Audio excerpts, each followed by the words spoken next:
Assalamualaikum warahmatullahi wabarakatuh. Tetap jangan lupa belajar menjadi manusia. Oke. Hari ini derek-derek sedoyo ya. Kita ketemu kembali sama saya Iwan Gunawan dan tetap sama narasumber, waduh bahasa narasumber sama Mas Arifin Soleh yang seperti biasanya kebetulan sebagai contoh. Oh ya. Oke, jadi sharing-sharing kita untuk menginspirasi kemanusiaan kita sendirian sini di situ. Ya, untuk sharing kali ini derek-derek ini sudah sampai ke step yang kelima ya. Kemarin kita sudah berbincang tentang step yang keempat. Cuman jangan lupa derek-derek niki untuk supaya kita lebih mengenal diri kita sendiri, intinya kan kayak gitu. Jadi bukan bahasanya di sini kemungkinan apa namanya Mas ya, ke arah-arah yang lain lah, intinya ke arah-arah untuk mengenal kita sendiri lah. Kan gitu. Jadi poinnya jangan tertipu dengan cerita-cerita, tapi masukkan ke dalam diri masing-masing. Insya Allah ada manfaatnya. Tapi kalau tertipu ke saya nggak ada manfaatnya, bisa saja saya tipu kan gitu. Tapi kalau dimasukkan ke diri, nyata nggak itu? Nah, gitu. Soalnya saya juga udah bisa merasakan lah, khususnya buat saya sendiri dalam kehidupan sehari-hari kan gitu kan. Ini kan khususnya kan untuk kita di sekeliling kita, intinya kan itu kehidupan kita sehari-hari. Jadi untuk dari step keempat itu kemarin kan mengalami hal yang sangat luar biasa lah, intinya kan kayak gitu Mas. Bisa sampai ke arah yang lebih gimana lah, lebih dalam kan intinya. Kenal hidup saya lah. Kenal hidup bahkan gitu. Jadi untuk yang step yang kelima ini Mas, seperti apa? Dan istilahnya kan kalau dalam proses ketika kita kenal hidup saya kan istilahnya kita itu meninggal. Iya. Saya kan meninggal. Biasanya kan orang yang ketemu hidupnya sendiri atau uripnya sendiri itu biasanya orang yang sudah meninggal atau sekarat, atau bahasa lainnya mati sak jerone urip. Iya. Nanti itu. Iya. Nah, setelah malam itu makanya saya menceritakan di step kelima ini seakan-akan itu saya terlahir kembali, dilahirkan kembali dan untuk melanjutkan kehidupan. Makanya sebelum saya dikuburkan, guru saya memberikan sebuah ujangan. Resikonya kalau kamu sudah meninggal, waktunya meninggal ya tinggal nyelameti. Kalau hidup ya pasti bisa diangkat kembali. Nah ini loh Mas, pos 5 itu sebenarnya di sini. Jadi, makanya saya menggambarkan, saya tahu secara pribadi, secara kesadaran saya diambil dari tanah mana kan, dari proses sebelumnya kan mengenali diri kita sendiri. Misalnya kalau dalam bahasa yang sering kita dengar, banyak sesepuh kita kapan waktunya meninggal, dikubur di mana kan tahu. Istilahnya itu loh gambarannya sebenarnya. Sebenarnya di situ. Jadi bukan kalau bahasa Jawa ini di Sikerso. Bukan. Itu loh Mas. Bukan di situ ya. Tapi kalau kita untuk orang lain Mas sama nanti mati jam segini itu baru. Nah, itu di Sikerso. Kalau pribadi kita enggak. Bukan. Kalau itu diberlakukan untuk orang lain itu namanya di Sikerso istilahnya. Nah, mendahului takdir Allah istilahnya kan gitu. Terus ini agak seru ya. Nggih. Jadi saya agak penasaran juga di situ. Kan banyak lah. Nun sewu ini banyak kadang ada orang-orang yang kadang semacam itu lah Mas. Nah, menurut sampean itu gimana Mas? Ini sedikit lah cuplian Mas. Hiburan lah. Bisa lebih tahu lah ini. Menyangkut hal itu sebenarnya multi tafsir Mas. Banyak. Tergantung cara penafsiran kita. Bisa saja itu memang benar, bisa saja itu sebuah kiasan ataukah kebohongan. Iya. Kan di dunia ini kita tidak pernah bisa memastikan Mas. Tapi kalau dalam proses kelima ini yang mau saya ceritakan ini sama nanti tahu jawabannya. Di proses kelima ini setelah saya misalnya mengalami kelahiran kembali, bahasa gampangnya saya itu melihat yang istilahnya itu jaring laba-laba. Nah, kalau bahasa saya gambarkan, jaring laba-laba. Ternyata setiap hidup saya, hidup sampean, hidup tumbuhan, hidup di seluruh muka bumi ini ternyata sambung seperti jaring laba-laba itu. Saling menyambung ya. Saling menyambung menjadi satu sebenarnya. Ketika kita mempunyai kesadaran, kita tahu ketersambungan antara saya dan sampean, itu tahu. Sampean dan semua itu sambung menjadi satu. Analogi sederhananya, sampean percaya nggak percaya kehidupan kita ada dari sinar matahari. Iya. Gambarannya matahari bersinar sehingga bumi menumbuhkan tanaman. Tanaman bisa dimakan hewan, bahkan dimakan manusia. Hewan bisa dimakan manusia. Akhirnya kita hidup. Ini analogi sederhana. Dan disitulah di tahap kelima ini saya menyadari antara hidup saya dan hidup saya itu sebenarnya itu terikat, tidak terpisah. Yang memisahkan adalah lubang dari jaring laba-laba itu.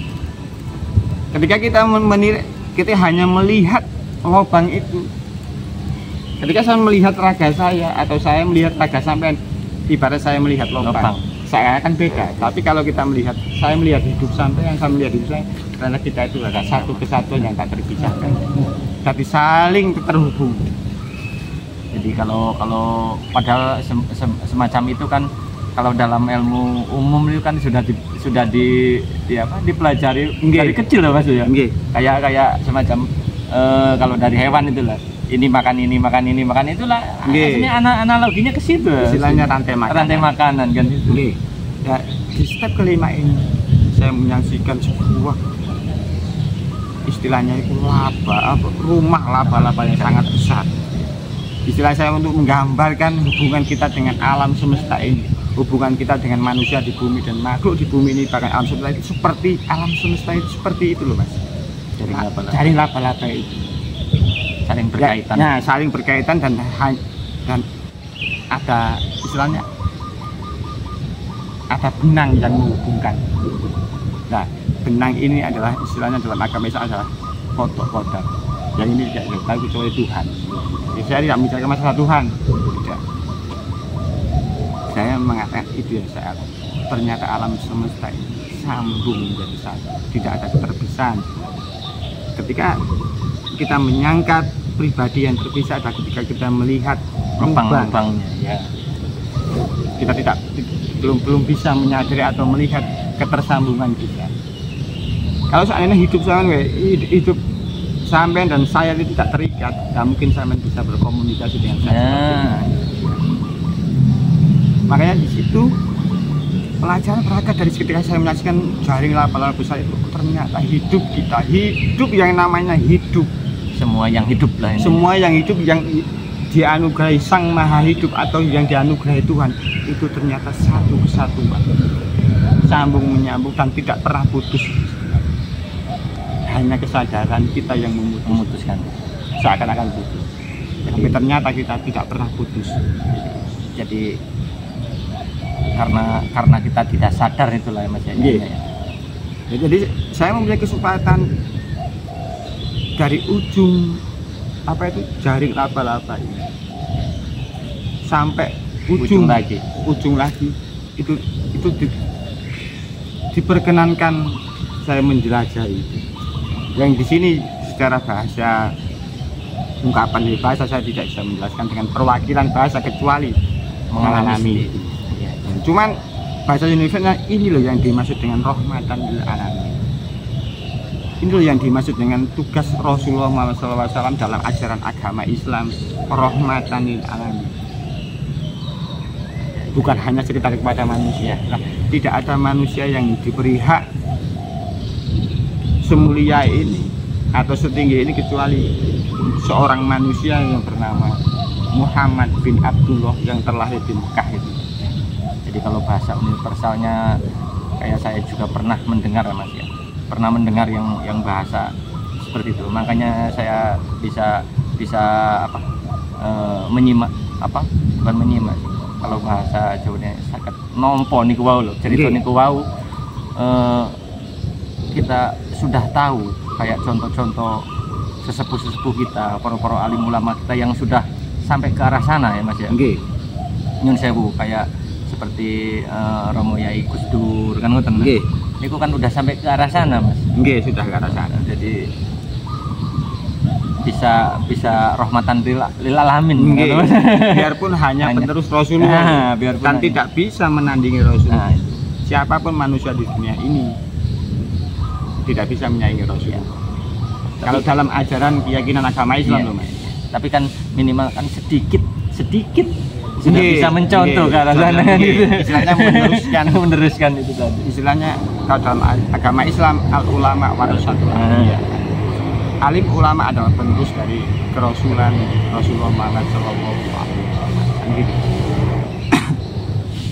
Jadi selepas itu Mas, ya, gimana? Selepas sampean bisa sampai kesadaran yang seperti itu tadi Mas, yang step kelima itu. Makanya dalam pribadi saya tahu tugas pribadi saya yang harus saya lakukan. Sebelum saya mengalami proses ritual itu, yang saya pikirkan adalah saya sendiri, pribadi sendiri. Sebenarnya yang penting saya beres, ya sudah, nggak ngurusin orang lain.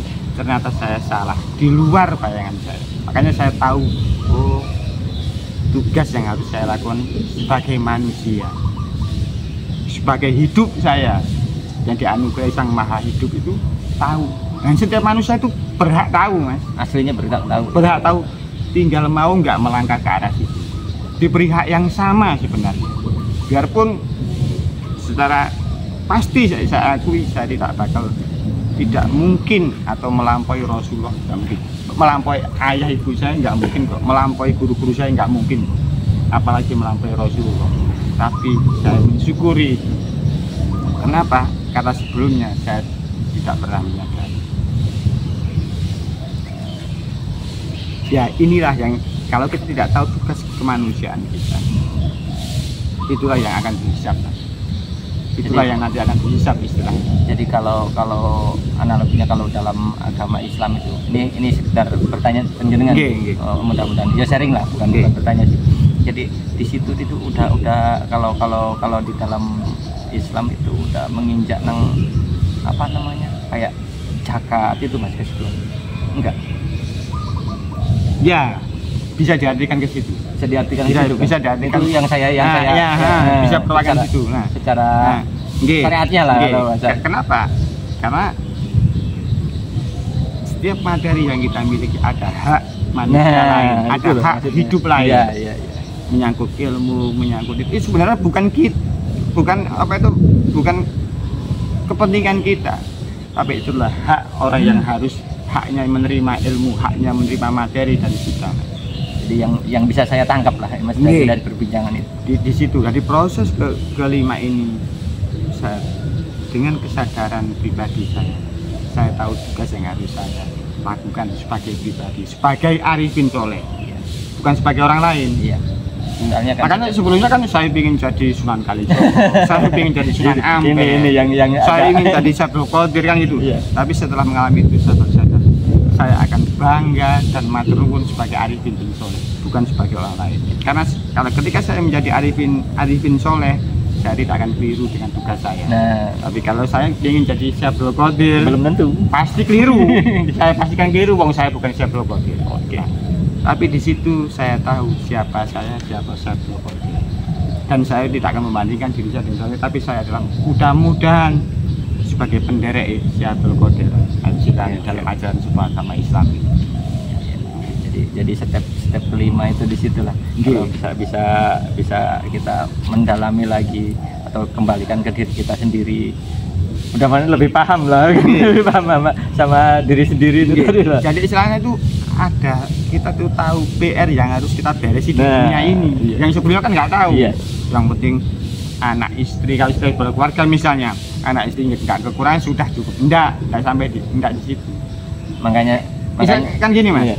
Kalau anak istri kita sudah tidak kelaparan, tugas selanjutnya ada jangan sampai ada anak istri orang lain yang kelaparan. Ini loh buah dari ketika mengalami step kelima ini. Ini loh Mas, sederhananya gitu. Maksudnya apa di situ ada, saya tidak bisa menjelaskan yang saya alami ketika saya menjelajahi jaring laba-laba yang saya itu tadi nggak bisa. Cuman ini garis besarnya, atau garis besarnya kalau bahasa poinnya lah, poinnya, buahnya kan itu. Jadi ya saya bisa menangkap juga sih, bisa menangkap juga. Jadi sesudah kalau bahasa dalam keseharian, kebutuhan kita sudah tercukupi, jangan lupa masih banyak yang membutuhkan kan gitulah kalau bahasa gampangannya. Atau dalam bahasa lainnya, saya tahu yang dimaksud dengan istilahnya itu khalifah. Khalifah saya secara pribadi itu tahu bahwa manusia itu dinas Allah dalam ajaran agama Islam adalah khalifah di dunia ini. Saya tahu secara pribadi. Belum tentu saya diberi hak tahu kekhalifahan orang lain di luar diri saya, belum tentu Mas. Tapi untuk saya pribadi saya tahu. Saya kan sudah clear di situ lah. Kan begitu. Makanya mudah-mudahan apa yang saya alami ini menginspirasi kita semua sebagai manusia untuk mengenali atau menyadari tugas kekhalifahan masing-masing. Bukan saya menjadi orang lain sama menjadi saya, enggak. Bisa dibilang hamba juga ya Mas? Ya, jadilah hamba. Karena kenapa Mas? Dalam step kelima ini saya menyadari tidak ada jalan yang paling teratas, jalan yang paling cepat, atau jalan yang paling sempurna menyembah Tuhan kecuali lewat diri kita sendiri. Tidak ada masalah.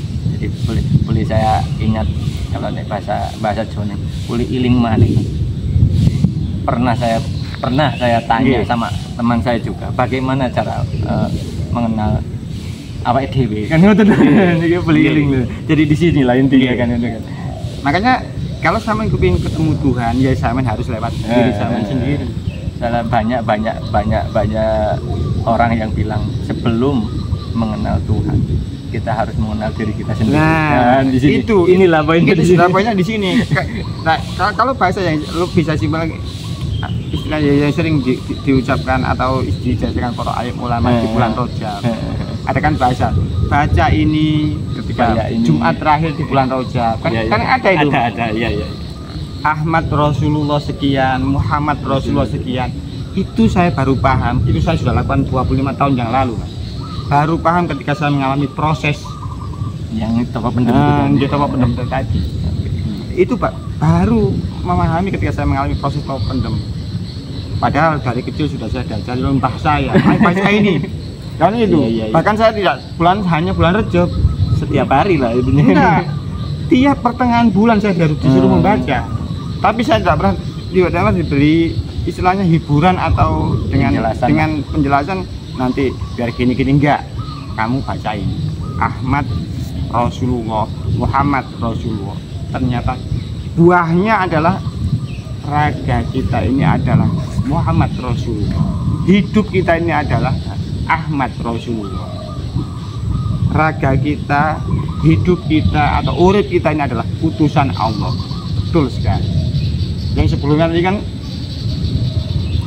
untuk apa saya dibaca dari kecil Ahmad Rasulullah, Muhammad Rasulullah. Ternyata setelah itu saya baru paham, ternyata raga ini adalah utusan Allah. Hidup saya ini adalah utusan Allah. Maksudnya utusan sebagai manusia, utusan sebagai hidup yang harus saya jalani. Bukan bahasanya Muhammad Rasulullah atau Ahmad Rasulullah SAW di Mekah itu bukan, itu lain. Secara pribadi kita menyadari raga ini adalah utusan Allah, tidak ada yang bisa murid kecuali Allah. Faktanya saya lahir di dunia tidak bisa milih laki-laki atau perempuan, ayah saya siapa, ibu saya siapa, nggak bisa memilih. Berarti hanya Allah yang bisa. Hidup saya juga gitu. Hidup saya berdiam di raga Arifin Soleh ini kan bukan kehendak saya. Iya. Makanya di situ kesadaran pribadi kita yang dimaksud Ahmad Rasulullah, Muhammad Rasulullah. Ternyata kesadaran kita bahwa raga adalah utusan Allah, hidup kita adalah utusan Allah yang harus kita jalani sebaik mungkin. Apa yang harus kita lakukan di dunia ini sesuai pribadi kita masing-masing. Jangan menyaingi Rasulullah loh, tapi kita adalah pengikut Rasulullah Muhammad Shallallahu Alaihi Wasallam. Istilahnya kalau Rasulullah Muhammad SAW adalah Ahmad Rasulullah yang besar, Muhammad Rasulullah yang besar. Nah, kalau Arifin ini Ahmad Rasulullah, Muhammad Rasulullah, percikannya yang besar tadi. Percikannya cuma gitu loh. Istilahnya begitu. Ya, dan ya. Mudah-mudahan bermanfaat. Iya. Jadi untuk penjelasan step kelima ini kemungkinan ya alhamdulillah buat saya sendiri ya cukup memahami lah di situ. Soalnya kan di sini ada penjelasannya juga yang lebih mudah dimengerti kan gitu kan. Jadi bukan hanya sekedar menceritakan, tapi sekedar bahasa yang nggak bisa dimengerti orang kan. Jadi ini ada bahasa universalnya juga. Jadi semua itu bisa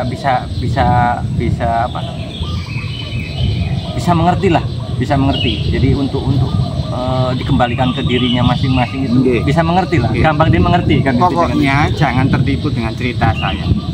Masukkan ke dalam diri masing-masing gitu loh. Iya. Masukkan diri masing-masing, cocok enggak? Kalau nggak cocok ya anggap saya bohong gitu aja. Jadi kalau dalam video ini ya mudah-mudahan ini bermanfaat kan gitu Mas. Jadi kalau bermanfaat ya diambil, kalau nggak bermanfaat, kalau nggak dibutuhkan ya di skip aja kan gitu. Gitu aja. Nggak usah repot-repot lah. Jadi untuk video kali ini, sharing kita kali ini cukup sampai di sini dulu. Lain waktu kita sambung lagi lah. Ya obrolan kita yuk tambah seru aja yuk. Tambah asik. Jadi untuk mengenal diri kita ini kan harus ada jalan-jalan lah, jalan-jalan dari siapa aja yang menginspirasi kan gitu Mas. Walaupun dari cerita Mas mudah-mudahan bisa menginspirasi saya, bisa menginspirasi tulut-tulut kita juga kan gitu. Soalnya sangat penting untuk mengenal diri kita sendiri, itu sangat penting. Ini bagi saya kan gitu lah. Jadi untuk video kali ini mungkin cukup sekian dulu. Assalamualaikum warahmatullahi wabarakatuh. Waalaikumsalam.